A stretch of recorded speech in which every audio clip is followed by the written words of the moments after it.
Всем футбол. В отличие от сказочного Кощея Бессмертного из русских сказок, политический конец барселонского Кощея Лапорты будет не в маленькой, не в малюсенькой игле, нет. Игла эта будет большая, 170-сантиметровая легендарная игла, и имя ей Лионель Андрес Месси. Скоро выборы.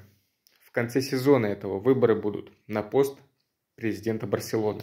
Главный оппонент Лапорты Виктор Фонт уже пообещал, что в случае избрания его на пост он первым делом позовет Месси, подпишет с ним контракт и даст легенде завершить карьеру в родном клубе. И Месси не против.